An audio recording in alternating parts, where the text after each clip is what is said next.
Welcome everyone to a spotlight edition of Brokerage in Motion. My name is Dan LaBert, the CEO of NAILBA. Over the past few weeks, we have received several questions on pressing advocacy issues that are impacting our profession. More specifically, the grantor trust topic. As you may know, the House reconciliation package in September includes grantor trust revisions. More importantly, we're here to answer what is the impact on life insurance. These issues are significant for the profession and for brokerage. Joining me today is Marc Cadin, CEO of Finseca, and Chip Van Dusen, President and CEO of Diversified Brokerage Services, otherwise known as DBS.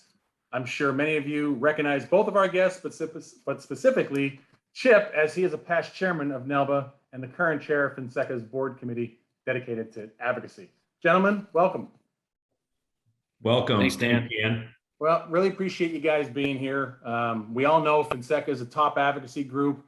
Marc, you and the government affairs team, regularly meet with the members of the House and Senate. Chip, as volunteer leadership, you know that there's a significant dedication for the volunteers to meet with members of the House and Senate. So this issue is a tough one. And I really want to thank you guys for coming in to talk with the NAILBA membership about it. Marc, I'm going to throw it to you. There's a lot of noise about this issue. We're receiving a lot of questions, especially as related to tax, not only from BGA principals, but of course, IMO leaders as well. Many BGA principals are asking for clarity around this issue. So let's just start. Tax changes. What are you expecting? What will be enacted this year? What's down the corner, around the corner? Yeah, thanks, Dan. Thanks for having us. It's an honor to be on the call with Chip, given all that he's done for this profession. But in terms of tax changes, I really do believe they're going to get something done. I mean, the sausage making is never pretty. But Finseca had a board meeting in DC, face to face. We met with a bunch of members of Congress. Chip was leading the charge on that. And we met with, it sort of reminded me of 3 years ago, Chip, when we had the board meeting in DC and we met with a bunch of Republican members. This time we met with a bunch of Democratic members of Congress. But the message we heard then as now is we got to get something done. And I do think that as we look around the corner, the political winds do feel like they are shifting from the last election. It's by all accounts appears to be going to be a tough re-election for the party in power, which is the Democratic Party. And so when you think about that, the idea of going into midterm re-elections without having enacted meaningful legislation, it makes it tough sledding even tougher. So I think we're going to get a tax bill. I think it's probably not going to happen until Christmas. December 23rd is my bet, if you're keeping track of predictions at home. And I do think there will be meaningful changes on income taxes, on insurance and investments, on the estate tax, and certainly business and corporate taxes. So there's a whole bunch of things at play, and we're working it every single day. Marc, those are a lot of moving parts. And I think it's great to hear that not only has Finseca met with Republicans in the past, but obviously meeting Democrats. We party in power. We need to show strength across both sides of the aisle and definitely get our issues out and communicated. Chip, brokerage. You are brokerage. DBS, very successful. You're a past chair of NAILBA. You know how this is going to impact our members. But in your role now as chair of the advocacy committee for Finseca, what's going on? How do you view your role here? And just share some insight if you would. Yeah, thanks again for having us, Dan. I really appreciate it. And we were on a board call yesterday, and our chairman, Jerry Turley, she said that this is probably as big or bigger of a challenge that we're facing currently than we faced with the Tax Cuts and Jobs Act and some of the challenges that were presented from a taxation perspective to our profession at that time. Almost going back to, split dollar. I mean, this is really unprecedented that we're faced with. And so I'm really overwhelmed by the amount of engagement and activity that we're seeing coming from all corners of distribution on this issue. The phones have literally lit up like a Christmas tree at Finseca headquarters. and those of us that are aligned in the advocacy space for Finseca. So I'm really encouraged by that. We need to continue to build on that. Packtober's upon us, and any rate, so back to your question, I really view my role as, from a fiduciary perspective, right? And making sure that all forms of distribution are being advocated for, that we have great balance, that we're allocating appropriate resources, that we're identifying where we need to build resources from in order to, accomplish what we want to accomplish. For the most part, our profession has tended to be very reactionary, very defensive oriented when it comes to advocacy. And man, we are about to turn the corner on getting into a position where we can finally be, offensive. We can really start to instill some of those ideas that we have to kind of maybe prevent some of these types of events of occurring that we're talking about with respect to grantor trust tax changes that are so highly impactful.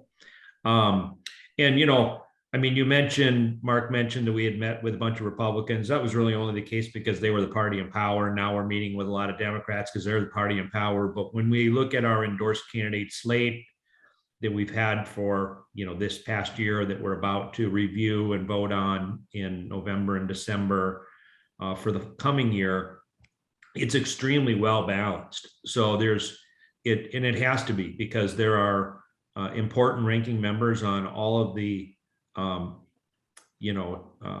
generally tax writing committees, finance, Senate Finance, Ways and Means, and so on. And it's important to have relationships on both sides of the aisle. And our organization has done a tremendous job through our ambassador program of building those one-on-one relationships. So, and all of that falls under the purview of the Government Affairs Committee. Yep.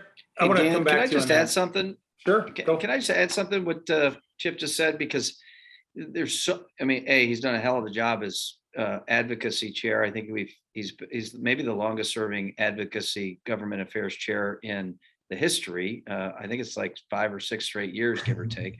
But he mentioned something earlier about we're kind of close to going the pivot from playing defense all the time to playing offense. I think a big reason why is that so oftentimes we think about these issues through the prism of what your role in the marketplace is or what your market is. And, there are brokerage issues, or there are career issues, or there are producer issues, and those aren't my issues, and these are my issues. The reality is, and Chip has banged this home to the government affairs team, to me, to our entire team, it's like, we got to be in the financial security party. That's really what we're about.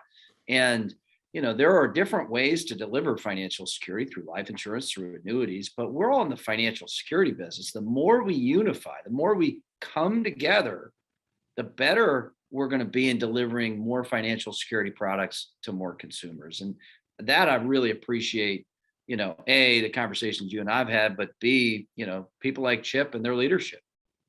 Well, I can't help but point out that your 5 or 6 years of having Chip in your advocacy chair was after NAILBA trained him in his chairman role at NAILBA. So we moved him exactly over right. to you. Thanks so much for that. We all know where I cut my teeth and sharpen well, them. Chip, that's where I want to take this next question. And Mark brought it up. I mean, take off your NAILBA hat, take off your Finseca hat, just put on your hat as president and CEO of DBS, and the NAILBA membership, and just talk a little bit about why this issue is so important to them, why they have to stop and pay attention to this advocacy issue, because clearly it's going to impact not only the products they sell, but the clients they interact with and the advisors they interact with. So just why should the rank and file BGA, who's focused on sales and operations, pick their head up and say, what's going on with this grantor trust issue? Yeah, to be honest, there's probably about 6 issues, right? This just happens to be one that's really impactful right at the moment. I think anytime that as a business owner, a BGA principal, anytime that my distribution, my livelihood is impacted or affected in how they go about serving their clients, I need to be aware, and I need to not only be aware, but I need to engage. I've felt the calling, look, my dad, George, taught Tori and I a long time ago that we need to be involved and engaged in the profession. We need to give back.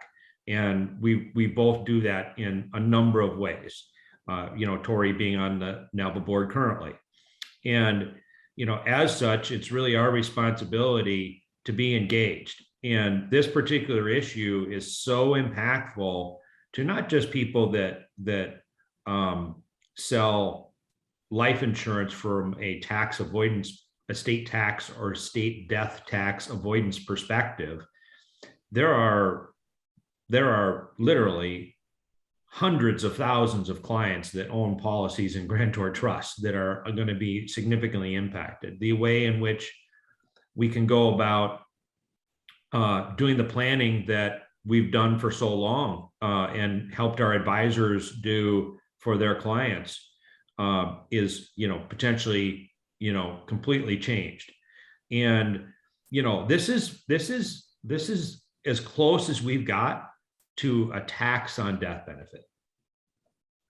Well, Mark, I'm just saying that's, in no uncertain terms. I'm not talking about an income tax on death benefit, but we are talking about, if life insurance gets included, and assets in grantor trust get included in the estate, there's going to be an estate tax paid on that, and that includes a tax-free death benefit that's at the core of our being, right? That and inside tax-free inside buildup.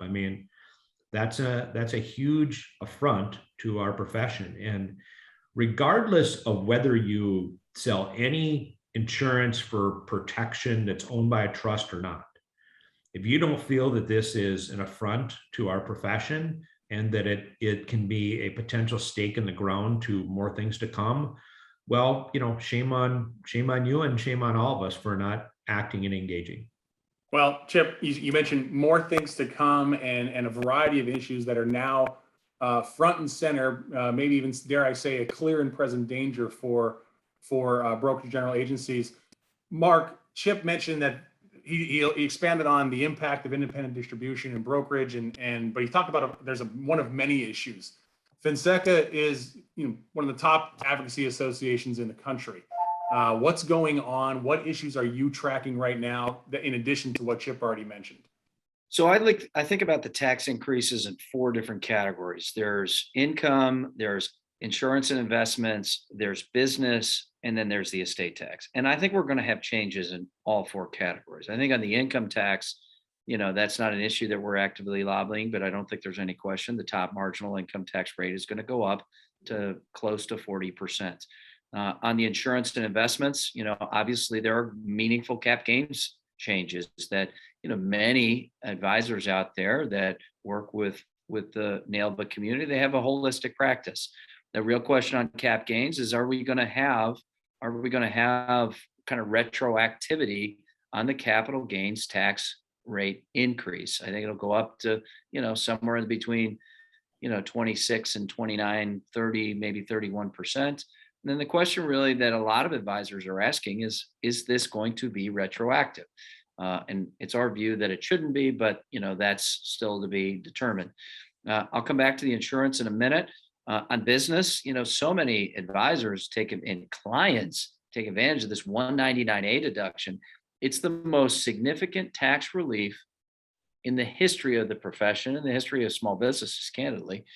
Finseca had a large part to play in helping get the 199A deduction applied to pass-through businesses with life insurance commission as their source of revenue. And there are real threats to the pass-through business taxation. There's also threats to corporate tax. That corporate tax rate's going up to 25, 26, somewhere in that. But we got to look at these life insurance carrier taxes on DAC, reserves, DRD, that were enacted as part of the 2017 Act. And we got to peel those back. Those things flow directly to products, directly to consumers. And then the estate tax, a lot's being made of the grantor trust. We talk about that, give a little bit more detail around what the grantor trust is. But, we started talking about in January, Chip and I, after the Georgia election and Army Robinson, we started talking about in January, there's going to be a tax bill. The exemptions coming down, lifetime gift limits are coming down, rates are going up. Do your planning now. And again, the people that were connected and paying attention have the advantage. Like Chip, is there a trust and estates attorney in the country that is taking new business today based on this latest iteration? So the rates are going up, the exemptions coming down, lifetime gift limits are going to change. Those are all almost certain to happen. And this grantor trust issue, though, Dan, if I could just take a minute on it. Yeah. So basically what the proposal that passed out of the Ways and Means Committee and is currently pending before the House floor, what it does, it basically sucks back in. If you're any asset that's in a grantor trust, we're going to suck it back into the estate. And again, the reason why so many people use the trust is so they get it out of the estate. But the legislation is drafted in such a way that says we're going to suck that back into the estate, including the way most ILITs, the irrevocable life insurance trust, most ILITs are structured. And so what Chip was saying earlier is that if you have life insurance in an ILIT that is a grantor trust, boom, it gets sucked back into the estate, subject to the estate tax. But the point Chip made on this is the point. This, the first time in history, is taxing death benefits. And we don't give a crap whether it's estate taxes, income taxes. Life insurance is hard enough to get people to buy when they really, really need it. Every incremental reputational hit on life insurance makes it harder, and it's going to make the American people less financially secure, have less life insurance. So we will literally fight tooth and nail that's a taxing death benefits of any kind for us is a red line, and we will not stop until we get that fixed. All right, Mark, you and I have talked many times. Finseca and NAILBA, we have a lot of overlap of membership. There's a lot of interest in advocacy, but this group, they are hard-headed entrepreneurs who don't want to know how the sausage is made. They want to know when this is going to get resolved. So pull out your best DC legislative crystal ball that I know you have somewhere on your desk and give us a timeline here, because if not now, then when? And members have to engage in before this impacts them directly. So what's your best guess? Well, I think that what's happening right now, Chip and I and the Finseca board, we met with Senator Kristen Sinema when the board was in town. And, what she told us, and she's in the middle of the negotiations, right? It's that the bill will ultimately be a function of how much will the moderates, are they willing to absorb from a size perspective? And there are specific policies that, whether you're Joe Manchin or Kristen Sinema, that you're willing to accept. And so right now, what's happening is there's a steady, regular, everyday negotiation between Democrats and the administration. And they have to resolve top line numbers and then how they're going to allocate those resources. Then they're going to figure out what are the taxes that they want to increase, the message they want to send through those taxes. I think we're between now and Thanksgiving. It's a dark period. It's going to feel like, oh my gosh, moderates and progressives and this press release and that thing and this, MSNBC spotlight. But the reality is all of that is for show. And there is a serious negotiation where Democrats are resolving their differences behind the scenes. And I think the first thing, the checkpoint that we really have to see is, do they pass the bipartisan infrastructure $1 trillion spending package between now and the end of October, which I believe they will, because I think they're going to reach a top line agreement on here's how much we're going to spend and here's the relative prioritization of how we're going to spend it. And the progressives and the moderates are going to come together and pass that bipartisan. And I think they're going to get it done between now and the end of November, now and the end of October. I think the actual legislation I think we're only going to probably see one, maybe two bites at the apple between, the beginning of November, Thanksgiving at the earliest, middle of December at the latest. I think what we'll see is they're writing the legislation literally as we speak, and we're just going to see it one more time. So the next time we see it will be the second to last deal. It's not going to be a House and Senate reconcile conference, everything else. They're going to do this much more behind the scenes, and they're going to look to get it done by Christmas. So that's really what I expect. Again, you never know. Could they do it sooner? Maybe. Could it slip till New Year's? Probably. It could. But I think that's really what the timeline we're looking at. Well, I appreciate that, Mark. And that's always a tough question to ask. I know what it's like to receive those, because you just never know what's going on the Hill. But clearly Finseca has, the pulse of what's going on and the issues that are important to all of distribution. Chip, I want to ask you to put all three hats on now, if that's possible. I'm sure you clone yourself many times with all your volunteer activity, but your DBS hat, your past chair NAILBA hat, your current chair of Finseca advocacy. What message do you have for wholesale brokerage right now, specifically around around these issues?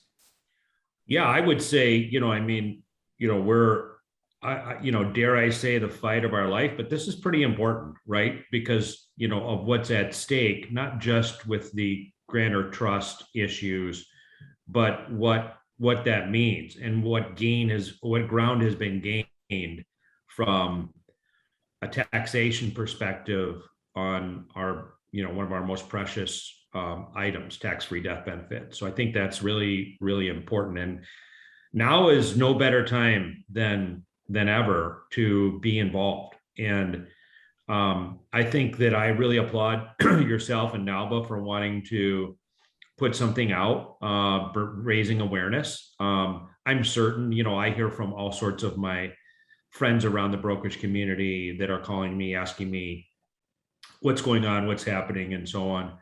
So there's a lot of awareness, but this helps continue to build that. But engagement is kind of the next piece, right? So we've got awareness. We know there's a problem.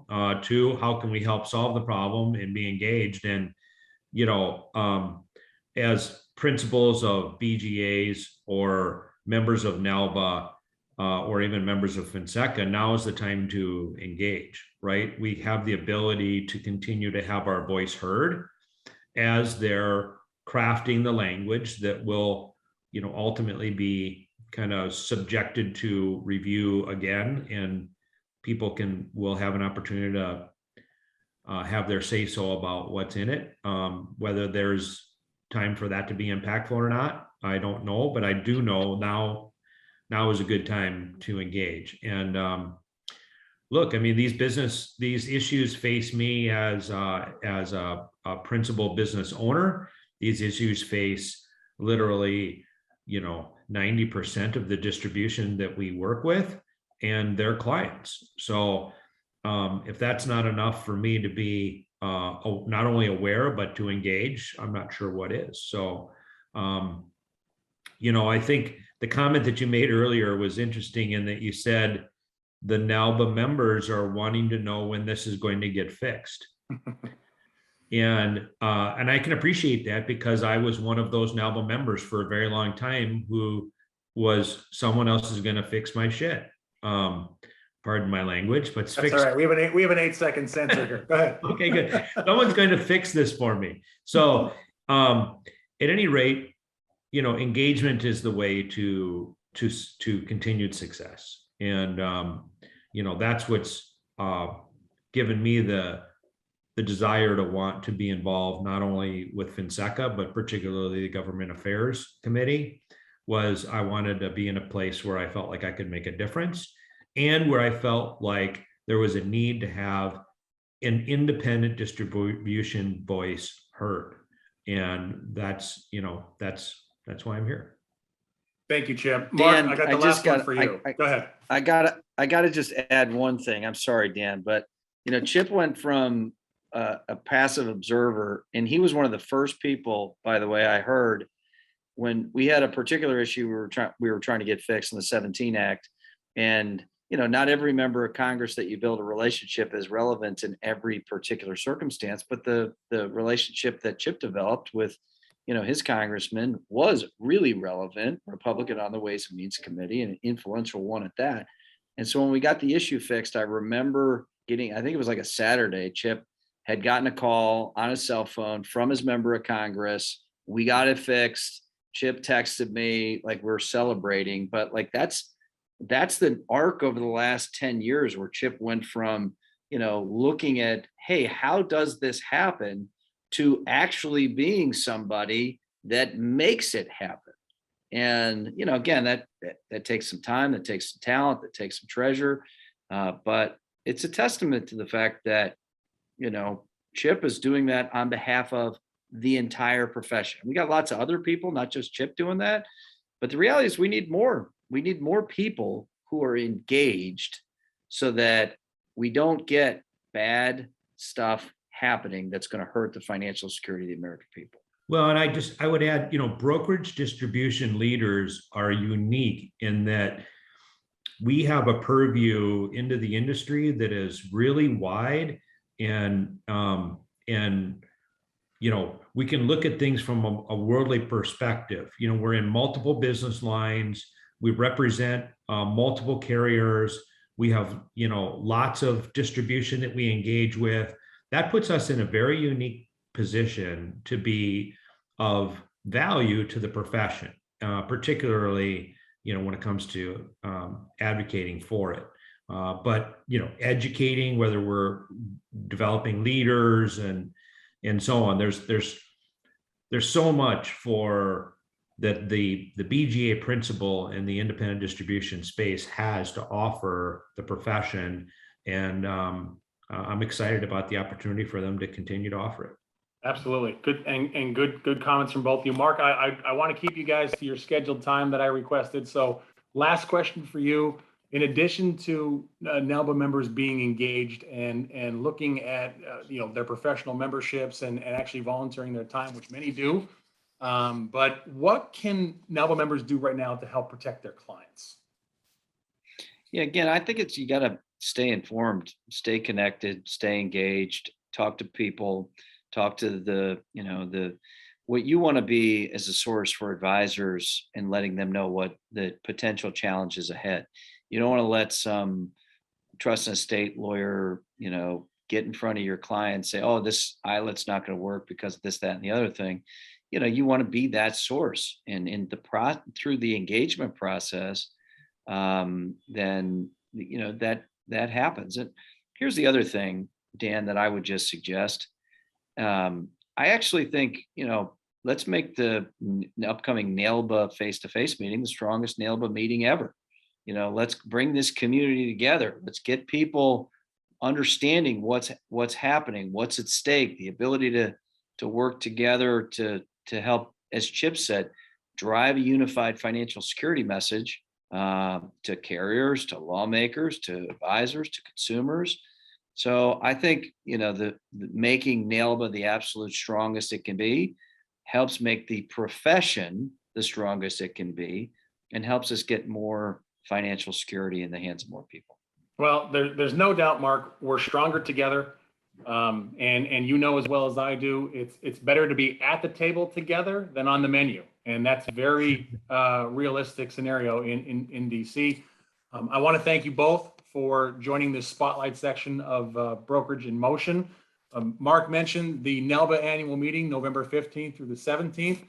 Both Mark and Chip will be there. I'm sure this issue is still going to be discussed in the hallways and the meeting rooms, and an opportunity for all of us to gather as a profession and unify. So thank you both. Thank you to everyone in the NAILBA land, and we'll see you in November in Orlando at the Gaylord Palms. For more information, you could visit nailba.org. Thank you very much, gents. Thank you. See you all. NAILBA 40. Let's go.